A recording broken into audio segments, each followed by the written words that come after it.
selecto de ingenieros que con su experiencia y conocimiento fortalecerán nuestra visión como ingenieros.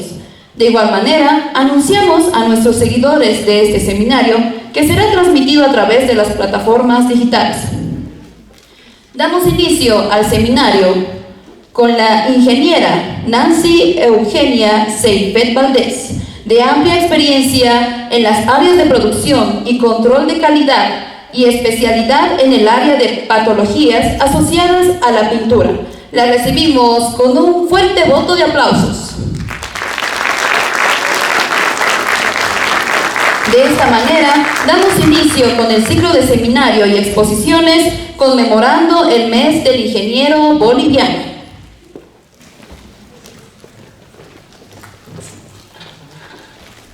Buenos días, muchas gracias a todos ustedes por estar presentes acá, muchas gracias a la EMI por la invitación.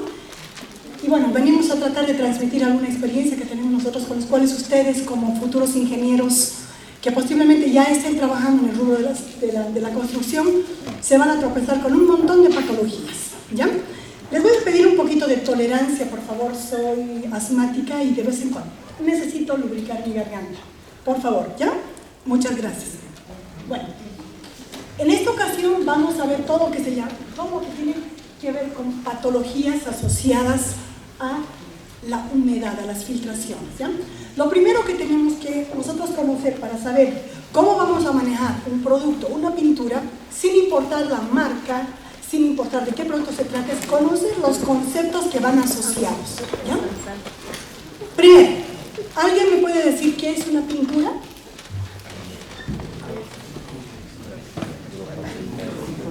Una pintura, lo primero que tienen que hacer ustedes es tratar de compararse con una casa.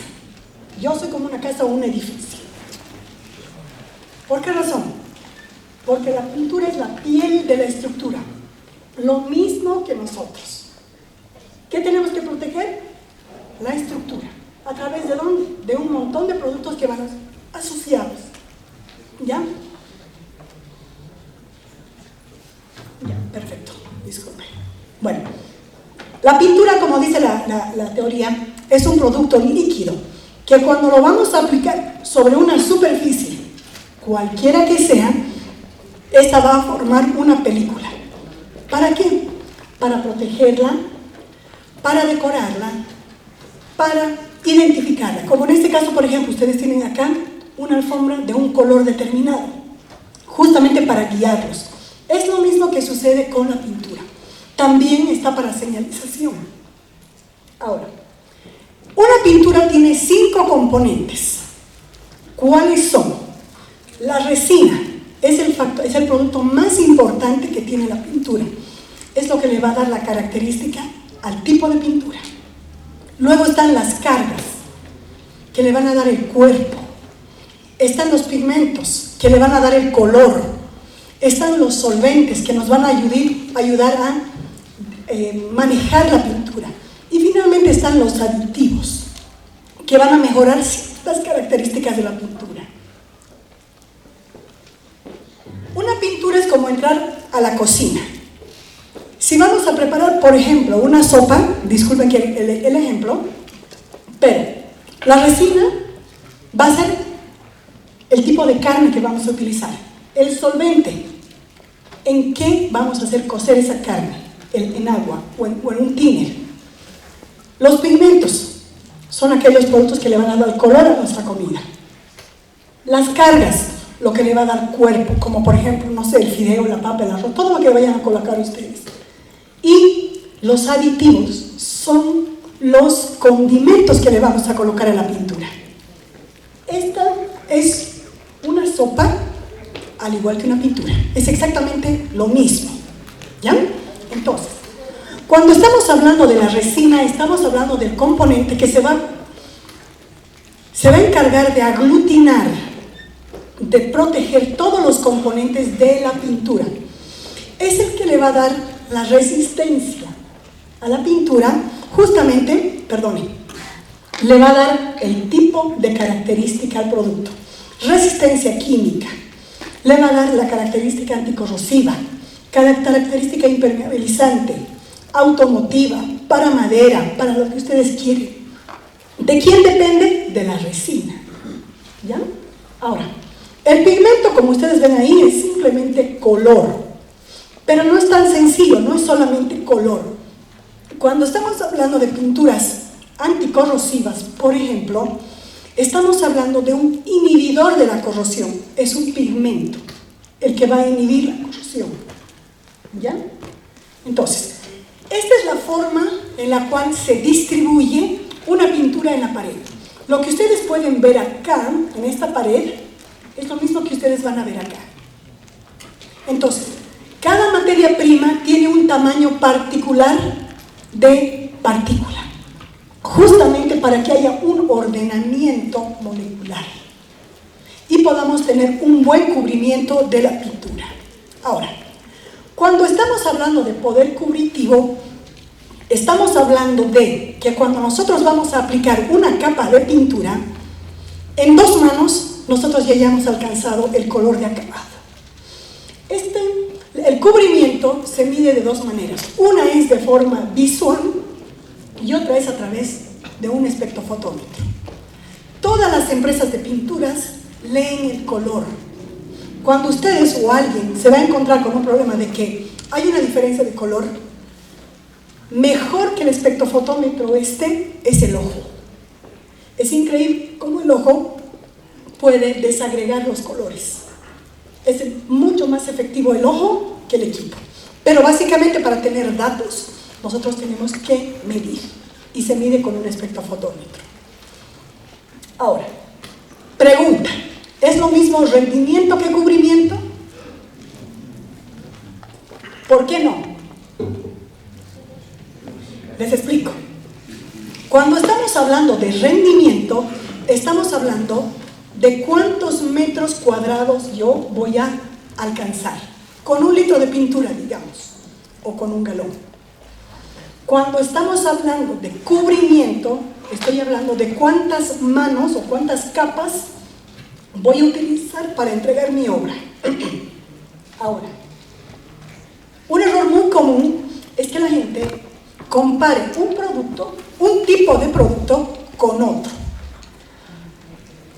¿Dónde entra la diferencia de precios? Justamente cuando tú tienes mayor carga de resina, mayor cantidad de pigmentos o cargas, que van a provocar esto, que tú tengas un mejor cubrimiento. Tienes productos, por ejemplo, un producto para tumbados no es igual que una pintura para paredes o para piso. ¿Quién te ensucia en el tumbado? Nadie. Entonces, el producto que tienes que utilizar no puede ser el mismo que vas a utilizar para exterior o para interior. Económicamente hablando, de que lo pueden hacer, definitivamente. Pero básicamente, ¿qué define el cubrimiento? La cantidad de carga. ¿Qué define la resistencia? El tipo de resina y todos los otros componentes. ¿Ya? Si tienen alguna consulta, por favor, interrumpa. ¿Ya? Muy bien. Cuando estamos hablando de los aditivos, son productos que se añaden en pequeñas proporciones a la pintura. Es así como les decía, en el tema de la sopa, se coloca el condimento en pequeñas proporciones. ¿Para qué? Para que realce. En cambio acá, un aditivo les va a dar a ustedes las siguientes características. Puede cambiar las características. Por ejemplo, tenemos abrillantadores. Ya tiene un brillo la pintura, pero yo quiero que brille más. Entonces se le coloca un aditivo que va a hacer que esto brille mucho más. Tenemos, por ejemplo, agentes biocidas. ¿Qué quiere decir biocida? En nuestros envases dice antihongo, antimoho. El agente biocida va a provocar que dentro del envase no se formen microorganismos mientras el envase esté en exposición para venta. ¿Ya? Entonces, hay un tiempo de vida que tiene el producto mientras esté guardado en condiciones adecuadas, oscuridad y frío. Si guardamos una pintura con agua, no va a resultar, no va a durar, se va a descomponer con facilidad. ¿Por qué? Porque el agente biocida no tiene capacidad para poder inhibir el crecimiento microbiano que viene en el agua. El agua tendría que ser tratada. ¿Ya? Tenemos, por ejemplo, algunos que son antisedimentantes, dispersantes, reguladores de la viscosidad. Vamos a ver un ejemplo acá. Fíjense ustedes. tenemos este producto líquido, ¿ya? Le añadimos un aditivo y vamos a tener ese comportamiento.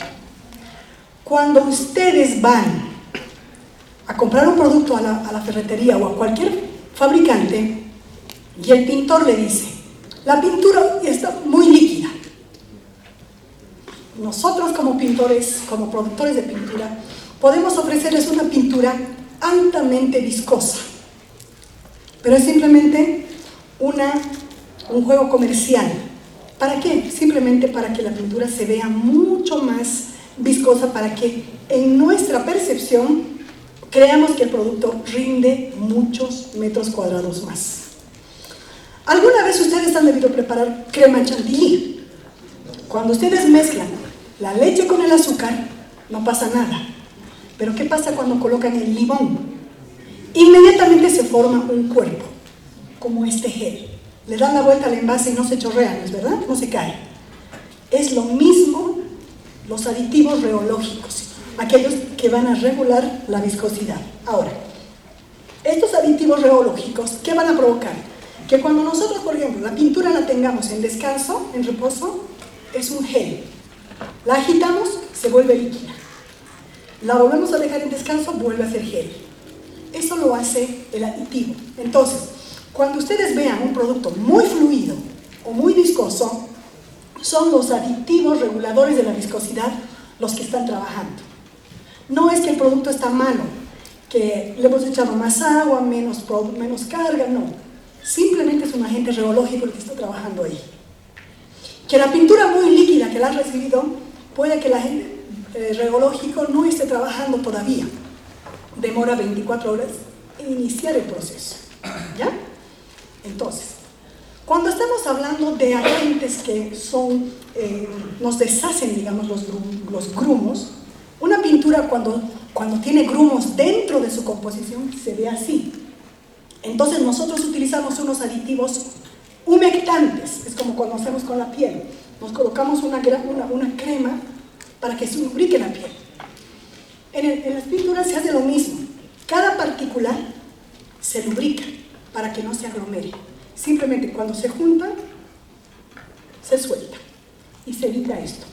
No confundan ustedes los grumos o las partículas que van a encontrar en la pintura al momento de abrir el envase.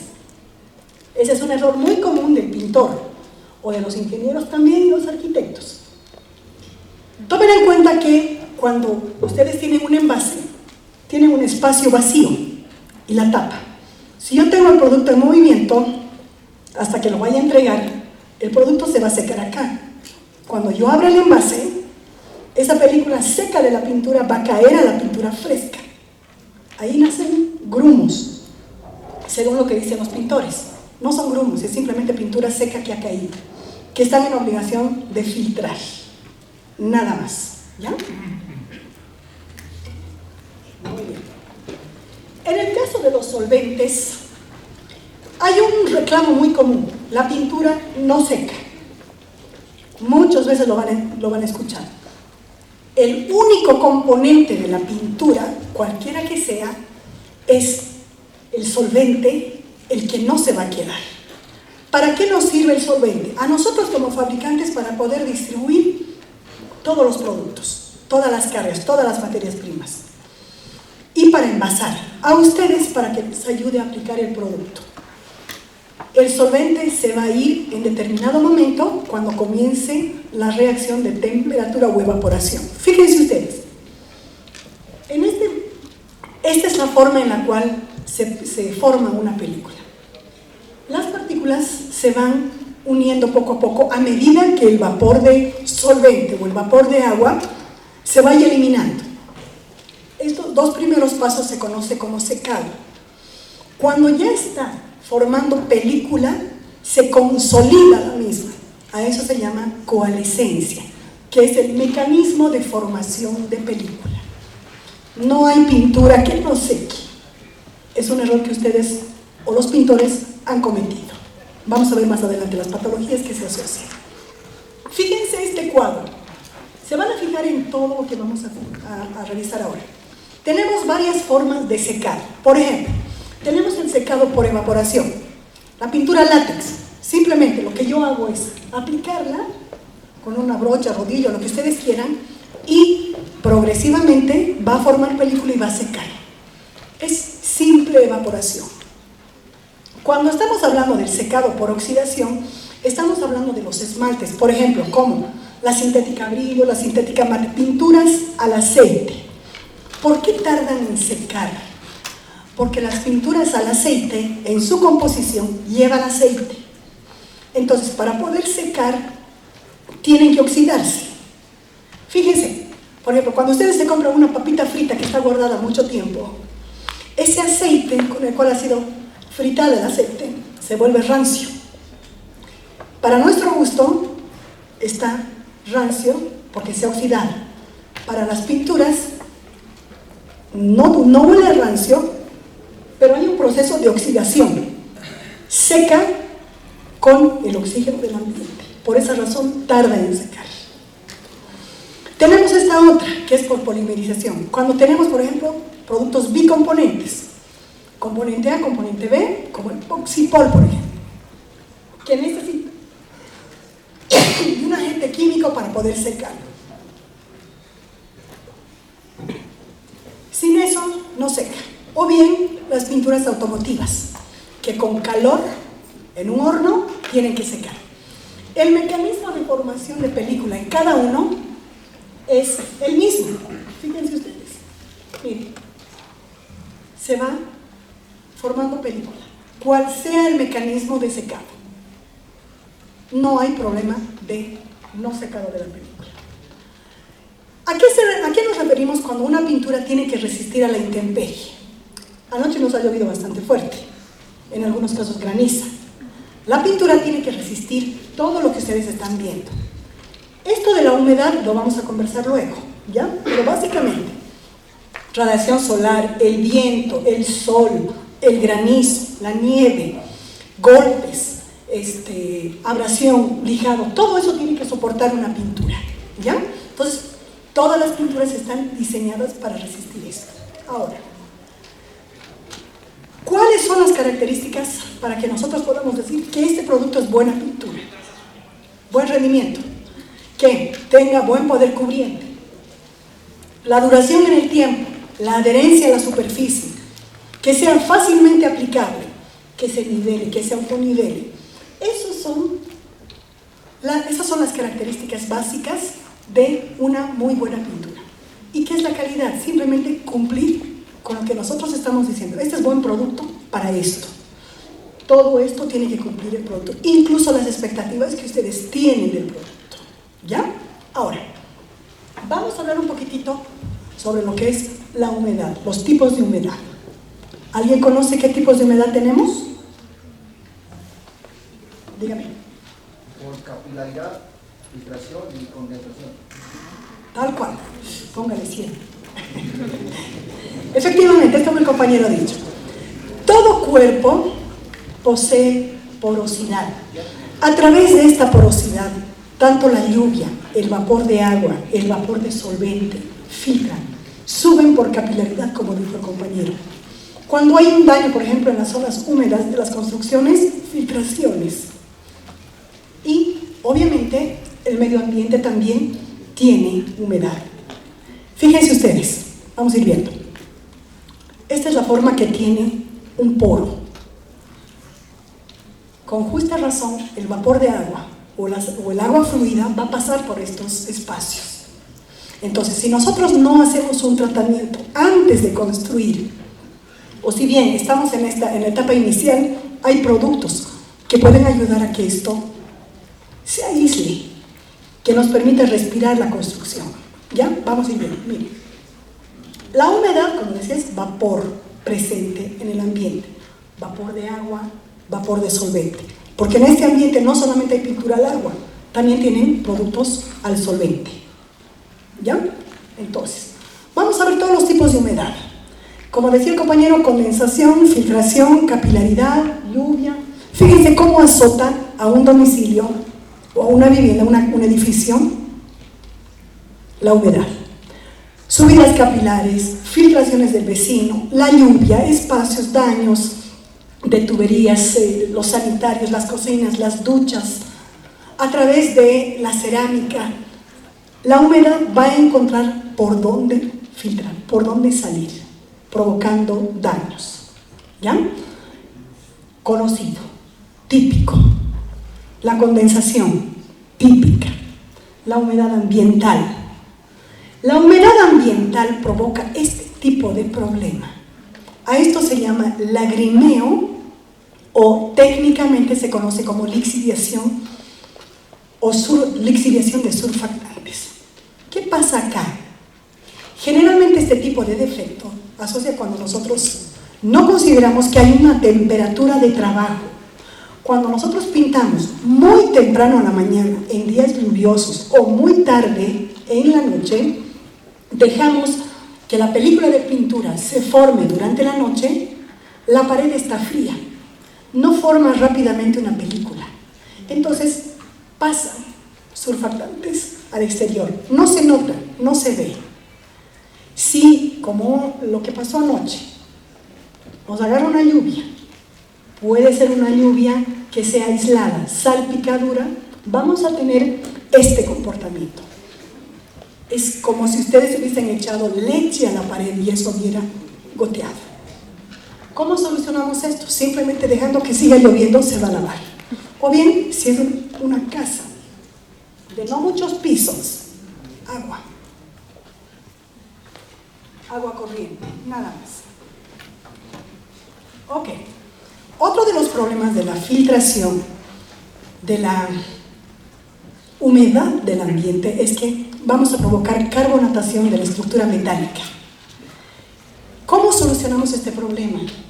Generalmente, no sé si alguna vez han visto ustedes que a estos materiales se les coloca grasa antes de hacer la losa.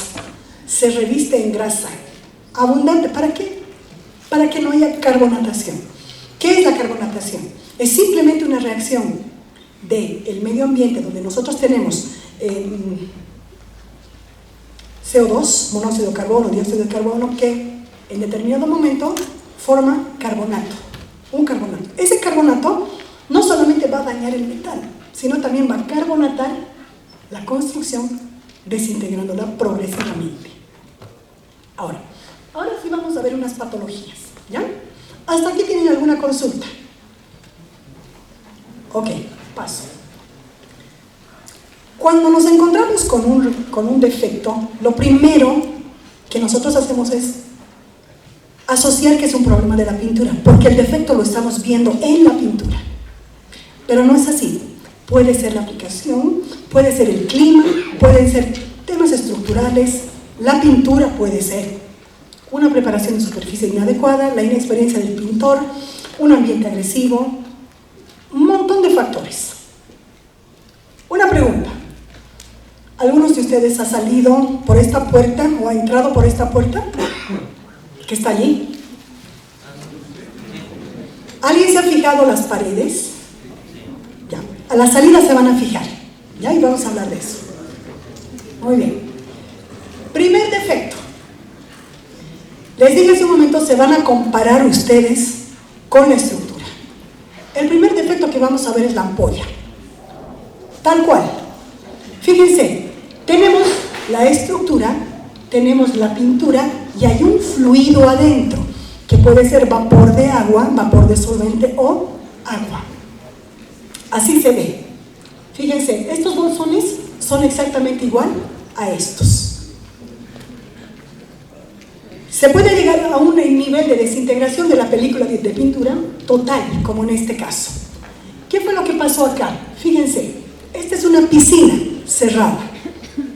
La empresa constructora lo que hizo es no cerrar estos espacios. La piscina libera vapor de agua, porque hay temperatura dentro, además que el agua está atemperada. Se condensa el vapor de agua y permite, si yo tengo espacio acá para poder estancarme, voy a ingresar a través de ahí y luego voy a saturar la pared para después de eso empujar la película de pintura y provocar una ampolla, como en este caso o en este otro. A ese nivel se puede degradar la película de pintura, ¿ya?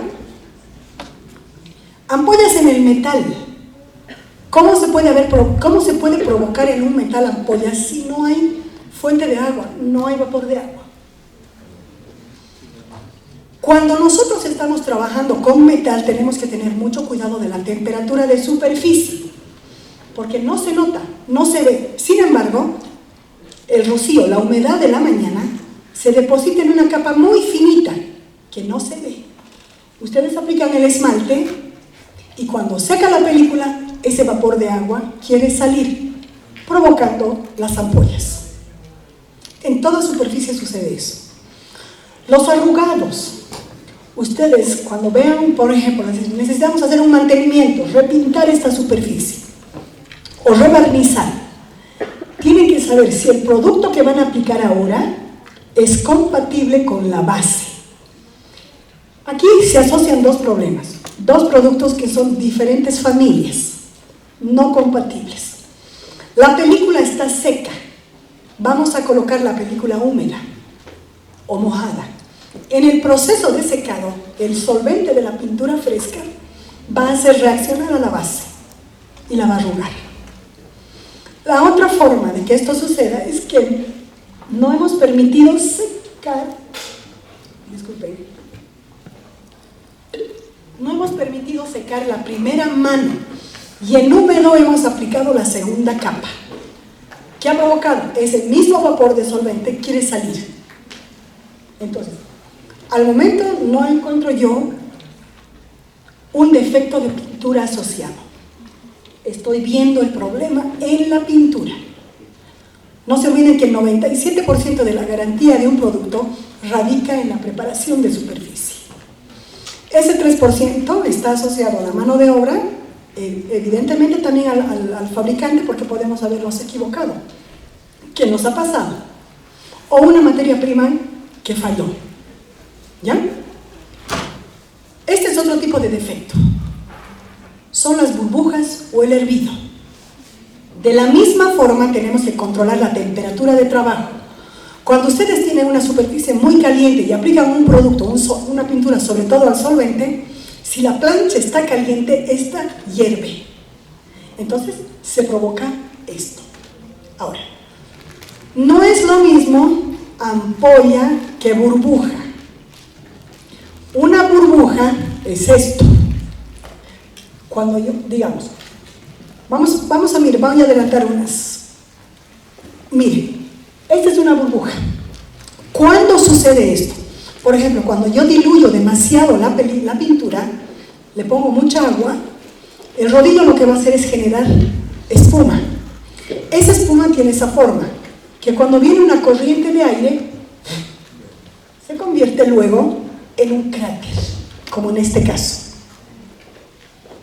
Entonces, por esa razón, tienen que tener cuidado en la preparación de superficie, en la temperatura de trabajo, en la temperatura de superficie. Fíjense todos los defectos.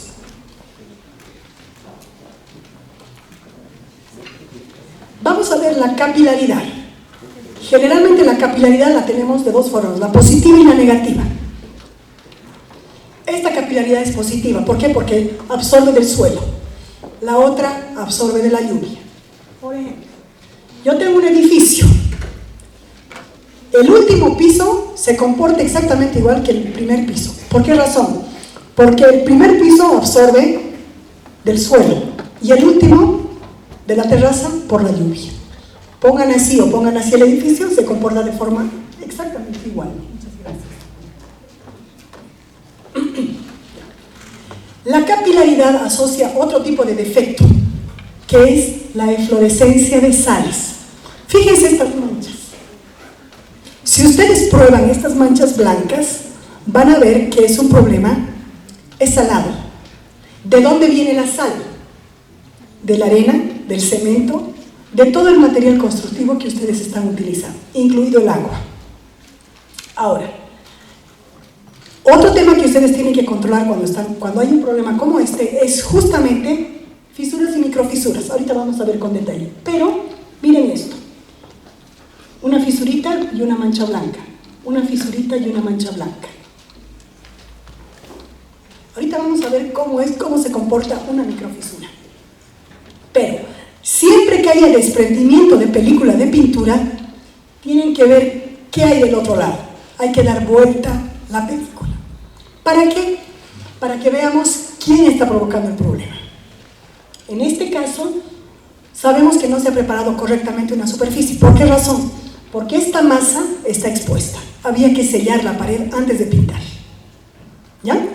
Fíjense eso. A ese nivel se deteriora la película de pintura. Como les decía, el defecto se ve en la pintura, pero no es la pintura. Miren eso. Se puede comprometer la estructura, la base. Entonces, fíjense a ese nivel, no solamente la pintura, sino la mampostería, la estructura como tal. Ese nivel de daño también se tiene por capilaridad. Tenemos este otro que es el craquelado, el delaminado o el descamado. ¿Cuándo sucede esto? Cuando yo coloco película de pintura muy gruesa sobre una base flexible. Entonces, ¿qué es lo que sucede con la superficie flexible? Cuando yo lo mojo, ya sea con agua o con solvente, esa superficie se va a dilatar. Si yo estoy colocando una película que es rígida, no va a poder soportar ese movimiento, esa dilatación, y se va a fracturar. Por esa razón se provoca este craquelado o este delaminado. Ahora, miren, el craquelado siempre viene asociado con fisuras, con microfisuras, que no son tratadas, con masillas que no han sido debidamente selladas. En resumen, no ha habido una correcta preparación de superficie. Tenemos este tipo de craquelados, este otro, y miren este. Vamos a seguir este. Es una microfisura a lo largo de toda la pared. ¿Qué provoca? Que cuando el agua ingresa, satura la pared, luego calienta la superficie. Como esta es una pintura al solvente, esta pintura al solvente es más rígida, se comienza a levantar. Este es un caso muy particular. Esto sucedió en Cochabamba. En las zonas del valle, antiguamente se utilizaba una mezcla de una lechada de cal sobre el adobe. ¿Para qué? Para evitar que las vinchucas salgan o se depositen en las paredes. La cal es un producto que no permite que haya una adherencia total de la película de pintura. Cualquier pintura, cualquier marca, cualquier tipo. Entonces comienza a delaminar. Cuando ustedes en algún momento de su vida profesional tropiecen con una patología como cualquiera, lo primero que tienen que trabajar es sus sentidos. Cuando nos tocó verificar este reclamo, lo primero que hemos hecho es oler. Esta película seca olía a queso. ¿Cómo nos dimos cuenta que era un problema de cal? Bueno, ustedes son muy jóvenes, pero digamos, la gente de mi generación conoce a los campesinos en Cochabamba que llevan el sombrero de chola que es alto, que es bien pesado. Si ustedes huelen eso, huele a queso. Y es exactamente el mismo producto, cal. Cuando hay cal comprometida en una fachada, se recomienda retirar toda la fachada para hacer nuevamente un revoque y recién aplicar una pintura. No hay adherencia. La cal está viva y permanentemente está reaccionando. ¿Ya? Miren esta otra. Eran las 8 de la mañana y ya nos había entrado este reclamo y nos dijo el pintor: se ha pelado tu pintura. Llegamos al lugar, fisura, maltratada, masilla expuesta, craquelado, delaminado, todo al mismo tiempo. ¿Qué es esto? Mala preparación de superficie. Ahora miren esta otra. Es un problema de preparación de superficie, filtraciones asociadas. Y a tal nivel llega la degradación que la saca completamente a la película de pintura. Y siempre la pintura se va a comenzar a levantar de zonas donde ustedes tienen microgrietas, fisuras, y se levanta. Mire, mi dedo está apuntando esta pequeña microfisurita, ni siquiera esta. es más pequeñita que una venita que se rompe en la cara. Ese es el tamaño. Entonces, fíjense ustedes, si yo tengo esta microgrieta en una zona horizontal o múltiples microgrietas, no solamente voy a comprometer la zona horizontal, el agua va a ingresar, se va a estancar acá, progresivamente va a ingresar a la estructura y va a salir al exterior, empujando la película de pintura. Problema que tienen aquí afuera cuando salgan por esta puerta. Se van a dar cuenta de dónde viene el problema. ¿Ya? Miren. Viene el pintor y dice, tu pintura es mala. ¿Por qué? Porque se ha pelado todo. Y aquí, ¿por qué no se ha pelado? Porque el problema está concentrado en un mal tratamiento. No se han aislado las microgrietas. ¿Se dan cuenta de la importancia de aislar estas zonas? Un edificio, cuarto o quinto piso, no recuerdo. Miren a este otro lado, cómo se daña la película de pintura. Y viene desde aquí arriba. Entonces el agua va a encontrar siempre su camino, dañando no solamente la estructura, sino también la película de pintura, carbonatando la estructura. Piso 12, fíjense, no hay vecino, no hay pared, no hay nada, no hay baño arriba, no hay cocina, no hay nada al lado. Sin embargo, tenemos este problema. ¿Qué observan ustedes? ¿Se dan cuenta de la forma del ladrillo? No sé si se presenta, pero está la forma del ladrillo, ¿correcto? Este edificio está al lado de lo que es el ex Banco del Estado, donde está la alcaldía. No tiene vecino, no tiene revoque. Entonces, el agua de lluvia azota, ingresa por el poro del ladrillo y el cemento, empujando la película de pintura. ¿Por qué al interior? Porque adentro es más caliente. Entonces, la preferencia de la pintura es siempre del vapor de agua, la zona caliente, para evaporar, empujando la película de pintura, asociando eflorescencia de sales. Siempre que haya humedad, ustedes van a encontrar una mancha blanca, como esa. Estas manchas blancas pueden dañar a este epitelio. Les destruye completamente la mampostería. Miren ustedes. Ahora fíjense acá. ¿Notan los cristales? Se notan, ¿no es verdad? Pero miren aquí cómo ha ido carcomiendo no solamente el cemento, sino juntamente con el cemento, la pintura. Miren acá. Entonces, por eso es importante que prueben, para ver de dónde viene la eflorescencia de sales. ¿Ya? Este, por ejemplo, jardín afuera. Hay procedimientos para trabajar todo esto. Otro edificio con el mismo problema. Barnizado de pisos, mala preparación de superficies. Se ha atrapado, se ha encapsulado a la sal. Miren ustedes, se puede solucionar cada uno de ellos. Las filtraciones, obviamente, ya las conocemos por demás, pero hay un daño comprometido, estructural en algunos casos. Ahora, parte del problema que ustedes escuchan en mi voz está asociado a un problema del hongo negro. Fíjense ustedes, este hongo negro, bueno, les cuento cómo fue la experiencia. Habíamos adquirido recientemente una casa y siempre la habitación que tiene un closet al lado del baño y dentro de la habitación olía humedad, pero no sabíamos de dónde venía y cada vez era más fuerte. El closet está revestido con madera. Entonces comenzamos, un día levanto la venesta y veo que era oscuro. Entonces dijimos, levantaremos todo.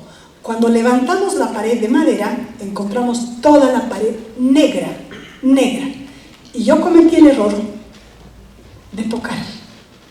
¿Qué pasa con el hongo negro? El hongo negro son unas esporas que son agujas, que se incrustan en los pulmones. Y en el tiempo, uno desarrolla enfermedades asociadas a los pulmones, a la respiración. EPOC, fibrosis pulmonar y asma. En mi caso, se ha gatillado el asma por el hongo. Cuando ustedes se encuentren con este problema, tienen que saber manejar. ¿Cómo vamos a manejar el hongo negro? Tenemos que dividir el día en dos, en la mañana y en la tarde. En la mañana, 4 horas. Cada hora lo primero que vamos a hacer es colocar vinagre blanco sobre la mancha de hongo negro. 9, 10, 11 y 12. Dejamos descansar. A las 2 de la tarde iniciamos con el lisoformo. ¿Conocen ese aerosol?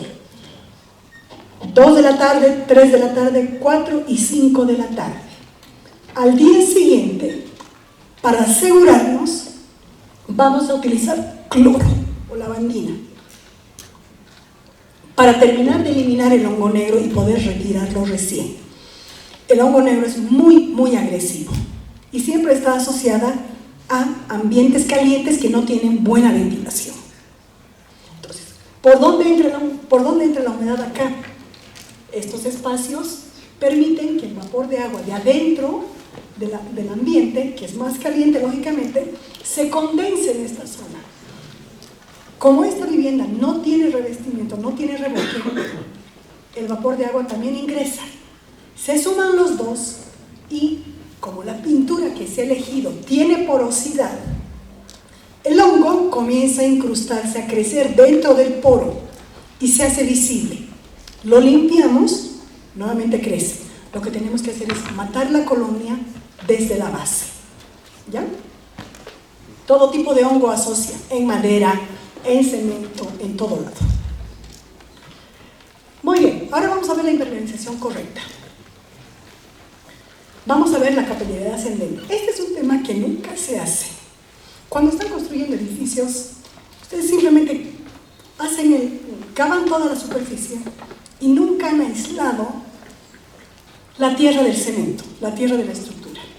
Entonces, por capilaridad, el agua siempre va a ingresar subiendo.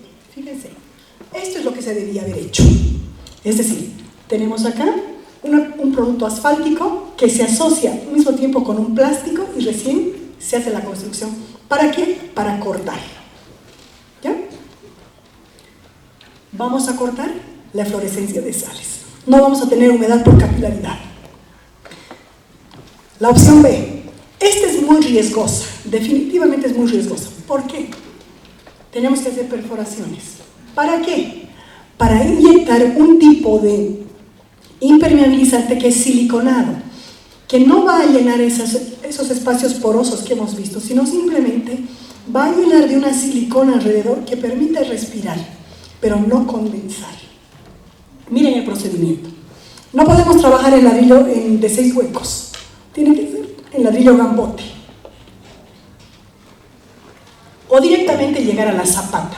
Miren. Se hace una perforación. Cada 7 centímetros, puede ser continuo o puede ser en forma triangular. ¿Qué vamos a hacer después? Se permite también en adobe. Vamos a inyectar un tipo de impermeabilizante a la estructura. ¿Qué es lo que va a hacer eso? Cortar la capilaridad. Si no tenemos estos inyectores de este producto, simplemente se hace lo que normalmente hacemos, las mamás hacemos, si vamos a viajar, dejamos un envase con agua, con un hilito hacia la planta. La planta va a absorber lo que necesita. En este caso, se ha hecho lo mismo. Que la pared absorba. Como no siempre se tiene este tipo de material, lo hemos hecho con unas botellas y con mangueras. La pared va a absorber lo que necesita. De esa forma se puede impermeabilizar cimientos sobre cimientos. En el caso de las losas, nuestro gran enemigo es el afinado, el finamente bruñido. Por favor, están ustedes a punto de salir al mercado laboral. El peor error en la construcción, se ve bonito, es el finamente bruñido. Se asocian microgrietas. Y si hay microgrietas, hay filtraciones. ¿Qué se recomienda? ¿Cuál es la mejor superficie? Un frotachado similar a lija 80. Cuando nosotros tenemos una superficie finamente bruñida, vamos a provocar un problema.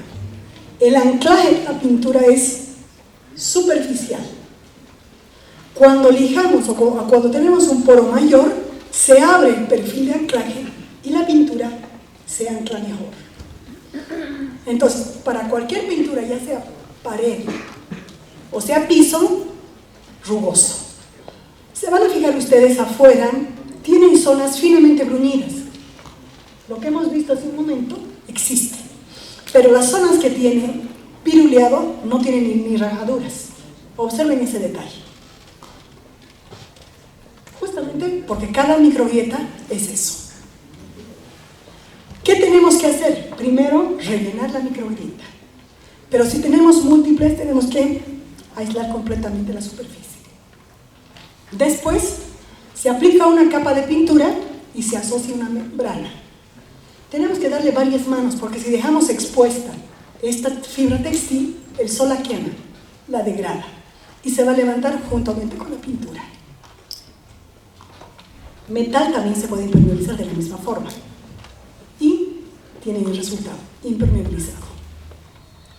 Otro de los problemas que también en todo lado existe. Colocamos cerámica en la terraza y sigue filtrando. ¿Por qué? Por la emboquilladura. El agua se mete por la emboquilladura, se distribuye y luego ingresa. Entonces, miren este trabajo. Cada una de las cerámicas se ha ido aislando para después hacer una impermeabilización total. Es simplemente el manejo del producto y una buena preparación de superficie. En el caso de los techos de calamina, fibrocemento, cualquiera de ellos, el trabajo básicamente es el mismo. Hay que aislar las zonas más sensibles, pero también los clavos. Y es el mismo esquema que hemos utilizado con la manta geotextil y la pintura para aislar filtraciones. ¿Ya? Estos son los acabados. Algunas experiencias que tenemos en cualquier tipo de producto. Mire, esto después de 12 años, la pintura está intacta. Son otro tipo de estructuras, pero básicamente lo que estamos viendo es la humedad del ambiente.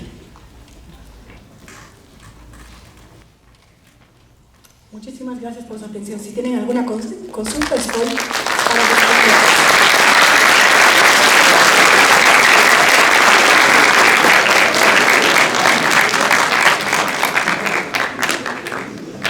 Si tuvieran alguna consulta, y si no, permítanme tomar una fotografía al curso, por favor.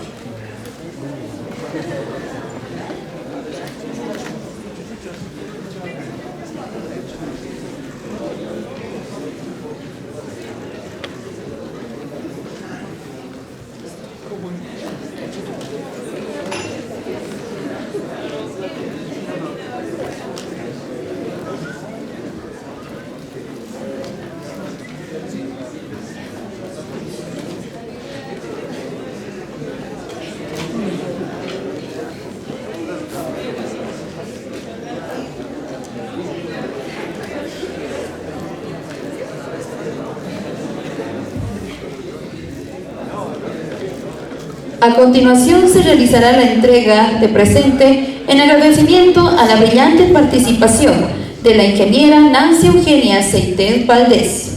Invitamos al señor Teniente Coronel Diplomado en Ingeniería Militar Giovanni Flores para que pueda realizar la entrega del presente.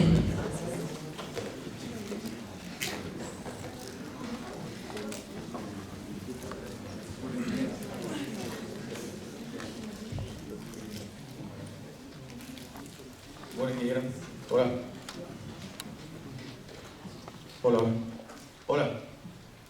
Bueno, ingeniero, le hago este objetivo de presente por la brillante exposición y asimismo, ¿no?, por inculcar a los estudiantes tener más conocimiento sobre lo que es la pintura monocromática. Yo sé que más adelante ellos lo van a llevar, seguramente a través de una exposición, una tesis que lo van a realizar, lo van a poder hacer.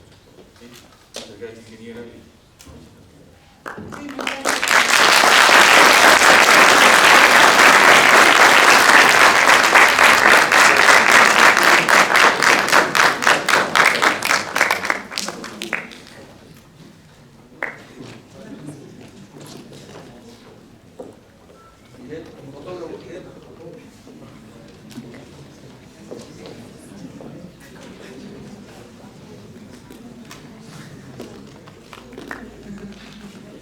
Gracias, ingeniera. De esta manera despedimos a la ingeniera Nancy Eugenia Seifert Valdés.